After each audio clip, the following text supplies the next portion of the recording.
Make sure you tap that bell so you never miss a video. What's going on, ladies and gentlemen? Welcome back to the channel. My name is Big Fry. Shout out to the subscribers. Today I want to talk about Generation Zero. I did a video on this a little while ago. It's a new open world FPS game being made by Avalanche. They're using the new Apex engine that I believe Just Cause 4 is now being put on as well. This game is like a Red Dawn meets Horizon Zero Dawn. Basically, it's a survival game, cooperative, open world FPS where you're fighting these killer machines, and you as a player can, scrounge for material, craft different stuff for your weapons, collect parts from the machines to add different technology to your weapons, like night vision scopes and stuff like that. It looks to be like a decent survival game. One of the main things that I'm concerned about, obviously, is first off going to be the price, because when you watch this new trailer that just dropped, they make a point in the trailer. I'm going to play it here for you. And if you look closely, the world will tell the story of what has happened.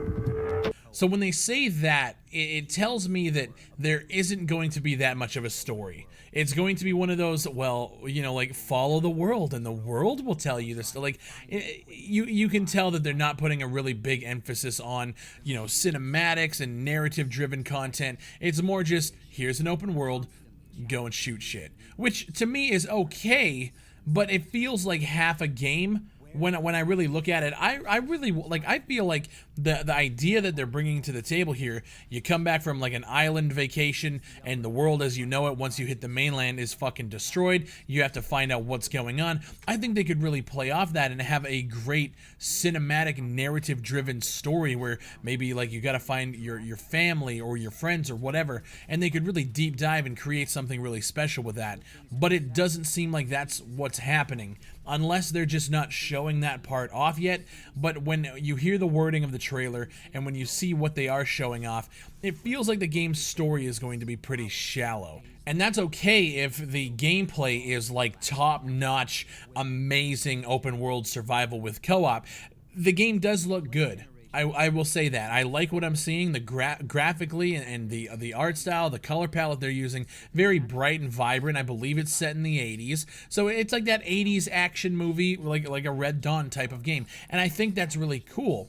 But if the game just boils down to basic kill machines, craft, and survive, I don't know if there's enough there to really warrant not having that story there. There's not enough to kind of offset the balance. So like if you look at what Call of Duty's doing this year, they believe that their multiplayer is good enough and there's enough features there to offset the fact that they're taking out the campaign, right? So every game has to strike a balance. Generation Zero looks cool. I don't know if it's going to strike a perfect balance. I don't see, based on what they're showing, if there's really enough there. They're saying that if I kill or if I shoot at a machine, blow it up, and then it doesn't die and it keeps going and I decide to flee, if I come back and I find that machine again, it's going to have the scars kind of similar to, like, if you look at like a Shadow of Mordor. Cool.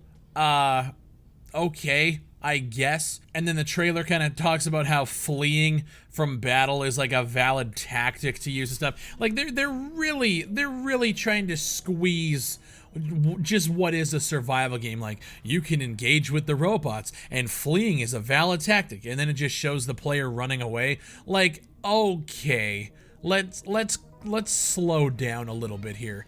I think the game does look cool.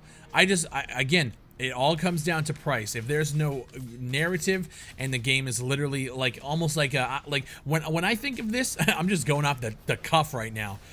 When I think of this, I think of We Happy Few. Just a survival game with a little bit of story that kind of gets you into it, and then you're there. And we're seeing what We Happy Few has turned into, and it's not getting great reviews. I don't know if this game has enough there to warrant not having a narrative-driven storyline. But again, it is coming out in 2019, so we haven't seen everything yet, I hope. And once more trailers come out or more information comes out, I will definitely be covering this more. People have emailed me, hit me up on Facebook and Twitter, I made a video about this before during the E3 hype, because that's when the first trailer launched. But I think I flooded you guys with so much content then that a lot of you missed it. But I think this game could be something cool. It just all depends on the price, and it all depends on the feature set going into it.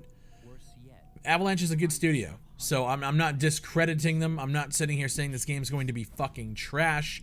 They need to do more if there isn't going to be that story, which is kind of what the trailers are making it out to be. My name is Big Fry. Let me know in the comments section down below what you guys think. You guys are hitting me up, wanting me to talk about it. Here you go. This is my thoughts on the updated Generation Zero with the new trailer that just dropped a couple of days ago. Let me know what you guys think down below, and if you haven't already, hit that subscribe button. We're shooting for 100,000 this year, and we are well on our way to getting it. Thank you guys again, and I'll see you on the next one.